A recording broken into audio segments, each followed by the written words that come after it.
हमसे मोहब्बत करने वाले रोते ही रह जाएंगे, हम जो किसी दिन सोए तो फिर सोते ही रह जाएंगे। हमसे मोहब्बत करने वाले रोते ही रह जाएंगे, हम जो किसी दिन सोए तो फिर सोते ही रह जाएंगे। सब ऐसे ही शेर कहे, एक मतलब ये है कि मैं अपने आप को इतना समेट सकता हूँ, कहीं भी खबर बना दो मैं लेट सकता हूँ।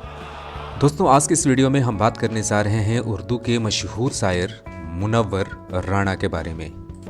मुनव्वर राणा की यदि हम बात करें तो वो अब इस दुनिया को अलविदा कह चुके हैं। मुनव्वर राणा का 14 जनवरी 2024 को पीजीआई अस्पताल में दिल का दौरा पड़ने से उनका निधन हो गया। वे 71 साल के थे। बताया जा रहा है कि राणा पिछले कई महीनों से लंबी बीमारी से जूझ रहे थे और पीजीआई अस्पताल में उनका इलाज चल रहा था। वह किडनी और दिल से जुड़ी बीमारियों से ग्रसित थे। 4 लेन, 6 लेन, 8 लेन, लेकिन इसमें बहुत कुछ खो गया हमारा।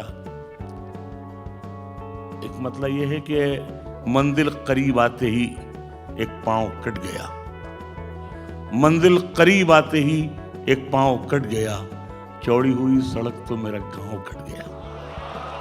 मंजिल करीब आते ही एक पांव कट गया, चौड़ी हुई सड़क तो मेरा गांव कट गया। मुनव्वर राणा की हम बात कर रहे हैं। हम बात करें तो वह अपने पीछे गज़लों की एक ऐसी विरासत छोड़ गए हैं जो मुशायरों में हमेशा उन्हें जिंदा रखेगी। यही नहीं, जब जब माँ पर कोई कविता कही जाएगी तो मुनव्वर राणा की शायरी ज़रूर याद आएगी। वे कहते थे, उदास रहने को अच्छा नहीं बताता है, कोई भी जहर को मीठा नहीं बताता है। कल अपने आप को देखा था माँ की आँखों में, ये आईना हमें बूढ़ा नहीं बताता है। किसी को घर मिला हिस्से में या कोई दुकान आई, मैं घर में सबसे छोटा था, मेरे हिस्से में माँ आई। मुनव्वर राणा ने देश और विदेशों में आयोजित मुशायरों में शिरकत करते थे और अपने बुलंद खनकती आवाज़ में महफिल में जान फूंक देते थे, लेकिन माँ को बयां करती उनकी पंक्तियाँ लोगों की आंखें नम कर देती थी। तो इधर पिछले दिनों मेरी जिंदगी बिल्कुल ऐसी हो गई जैसे पैरोल का मुजरिम। 42 दिन एम्स में भर्ती थे, वहाँ से लौट कर आए, 10 दिन बाद पीजीआई में एडमिट हो गए, वेंटिलेटर पे चले गए 5-6 दिन, 22 दिन वहाँ भर्ती रहे, फिर लौट कर आए, 10 दिन बाद फिर एम्स चले गए। बिल्कुल जैसे पैरोल का मुजरिम होता है, वही बिल्कुल हाल हो गया मेरा। फिर मैं गिनता रहा कि मैं कितनी बार भर्ती हुआ अस्पताल में, तो जोड़ घटाव के बाद ये अंदाज़ा हुआ कि जितनी बार मैं अस्पताल गया हूँ, इतनी बार तो मैं ससुराल भी नहीं गया। तो अब इतनी बार जाने के बाद जैसे ये होता है ना, आदमी सोचता है कि नहीं, ये बार बार यहाँ से उठो वहाँ जाओ, दोस्तों को परेशान करो, घर वालों को परेशान करो, अहबाब बाप को परेशान करो, डॉक्टरों को भी परेशान करो। मैंने मतलब गज़ल का मैंने बनाया, रात सुनना। मतलब ये है कि ऐसे उड़ूं कि जाल ना आए खुदा करे, ऐसे उड़ूं कि जाल ना आए खुदा करे, रास्ते में अस्पताल ना आए खुदा करे।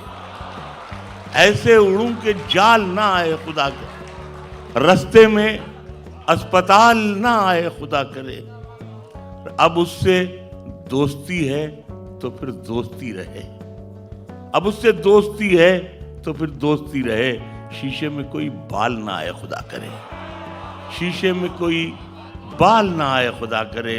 ये बालू सरक जाने को कहती है, मेरी मुट्ठी से ये बालू सरक जाने को कहती है कि अब ये जिंदगी मुझसे भी थक जाने को कहती है।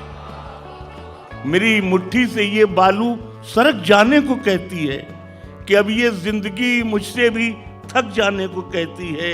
और शेर इसमें ये है कि जिसे हम ओढ़ कर निकले थे आगाज़े जवानी में, जिसे हम ओढ़ कर निकले थे आगाज़े जवानी में, वो चादर जिंदगी की अब मसक जाने को कहती है। वो चादर जिंदगी की अब मसक जाने को कहती है। और ये हालिया ने इंदौर की नजर है ये शेर कि कहानी जिंदगी की क्या सुनाएं अहले महफिल को, कहानी जिंदगी की क्या सुनाएं अहले महफिल को, शक्कर घुलती नहीं और खीर पक जाने को कहती है। कहानी जिंदगी की क्या सुनाएं अहले महफिल को, शक्कर घुलती नहीं और खीर पक जाने को कहती है। और ये शेर देखिए, शायद नया शेर कुछ कह दिया उर्दू गजल में, शक्कर घुलती नहीं और खीर पक जाने को कहती है। मैं अपनी लड़खड़ाहट से परेशान हूं मगर पोती, मैं अपनी लड़खड़ाहट से परेशान हूं मगर पोती मेरी उंगली पकड़कर दूर तक जाने को कहती है।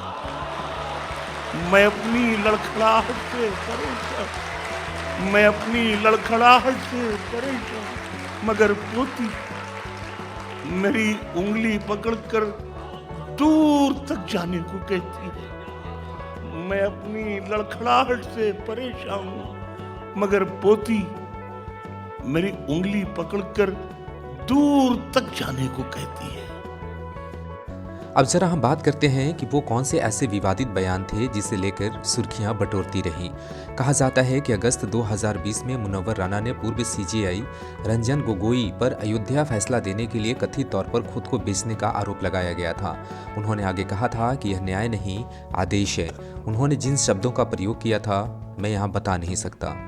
अक्टूबर 2020 की बात करें तो उन्होंने फ्रांस में अंजाम दी गई हत्या की एक घटना को लेकर विवादित बयान दिया था, जिसे लेकर उनके खिलाफ एफआईआर दर्ज हुई थी। उन्होंने कहा था कि अगर कोई माता पिता या भगवान का गंदा कार्टून बनाता है तो भी उसकी हत्या कर देते।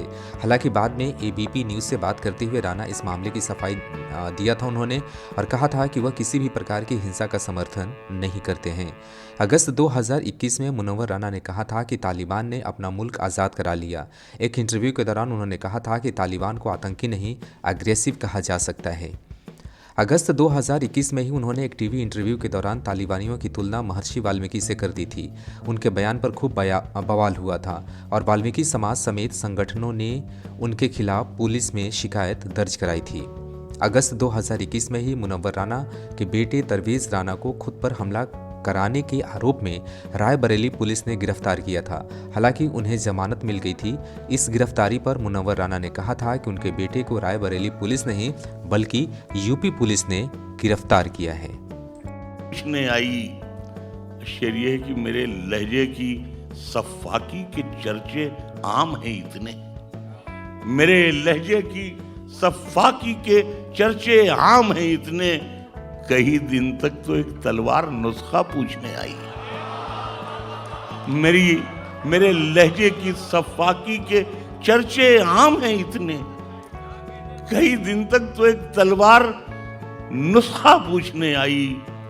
मैं जब दुनिया में था तो हाल तक मेरा नहीं पूछा, मैं जब दुनिया में था तो हाल तक मेरा नहीं पूछा, मैं जब चलने लगा तो सारी दुनिया पूछने आई। मैं जब दुनिया में था तो हाल तक मेरा नहीं पूछा, मैं जब चलने लगा। एक मतलब ये है कि दरबार में जब ओहदों के लिए पैरों पे अना कहते हैं स्वाभिमान, दरबार में जब ओहदों के लिए पैरों पे अना गिर जाती है, कौमों के सर झुक जाते हैं, चकरा के हया गिर जाती है। दरबार में जब ओहदों के लिए पैरों पे अना गिर जाती है, कौमों के सर झुक जाते हैं, चकरा के हया गिर जाती है। अब तक तो हमारी आंखों ने बस दो ही तमाशे देखे हैं, अब तक तो हमारी आंखों ने बस दो ही तमाशे देखे हैं, या कौम के रहबर गिरते हैं या लोकसभा गिर जाती है। अब तक तो हमारी आंखों ने बस दो ही तमाशे देखे, अब तक तो हमारी आंखों ने बस दो ही तमाशे देखे हैं, या कौम के रहबर गिरते हैं या लोकसभा गिर जाती है। अब जरा हम बात करते हैं कि वो कौन से ऐसे विवादित बयान थे जिसे लेकर सुर्खियां बटोरती रहीं। कहा जाता है कि अगस्त 2020 में मुनव्वर राना ने पूर्व सीजेआई रंजन गोगोई पर अयोध्या फैसला देने के लिए कथित तौर पर खुद को बेचने का आरोप लगाया गया था। उन्होंने आगे कहा था कि यह न्याय नहीं, आदेश है। उन्होंने जिन शब्दों का प्रयोग किया था मैं यहाँ बता नहीं सकता। अक्टूबर 2020 की बात करें तो उन्होंने फ्रांस में अंजाम दी गई हत्या की एक घटना को लेकर विवादित बयान दिया था, जिसे लेकर उनके खिलाफ एफआईआर दर्ज हुई थी। उन्होंने कहा था कि अगर कोई माता पिता या भगवान का गंदा कार्टून बनाता है तो भी उसकी हत्या कर देते। हालांकि बाद में एबीपी न्यूज़ से बात करते हुए राणा इस मामले की सफाई दिया था उन्होंने, और कहा था कि वह किसी भी प्रकार की हिंसा का समर्थन नहीं करते हैं। अगस्त 2021 में मुनव्वर राना ने कहा था कि तालिबान ने अपना मुल्क आज़ाद करा लिया। एक इंटरव्यू के दौरान उन्होंने कहा था कि तालिबान को आतंकी नहीं, एग्रेसिव कहा जा सकता है।